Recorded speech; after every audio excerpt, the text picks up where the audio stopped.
Morning বন্ধুরা, কেমন আছেন? আমরা সবাই আশা করছি খুব ভালো আছেন। আজকে আমার চান টান হয়ে গেছে, আজকে বরের ছুটি, তো সকাল সকাল ভিডিওটা শুরু করছি আপনাদের জন্য। এদিকে আমি জলখাবারের জন্য ঘুগনি করব, তো তার মশলাটা আমি কষিয়ে নিচ্ছি। আর এদিকে মটর আর আলু আলাদা করে সেদ্ধ করে রাখা আছে। আমরা আলুটা সচরাচর সেদ্ধ করে জলটা ফেলে দিই, তারপরে সবাই ইউজ করি। আমরা একসাথে দিয়ে সেদ্ধ করি না। তো মশলা কষানো হয়ে গেছে, মটরটা দিয়ে দিচ্ছি।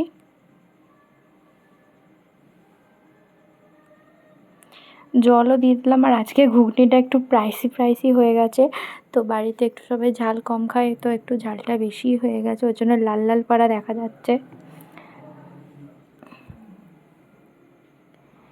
চলুন, আজকে বাড়িতে দুপুরের লাঞ্চের মেনু হচ্ছে বিরিয়ানি।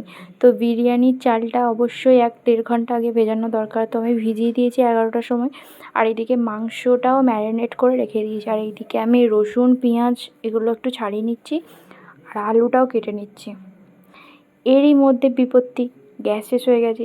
গ্যাস শেষ হবার পর আমরা কি করলাম নেক্সট পার্টে আসছে খুব তাড়াতাড়ি।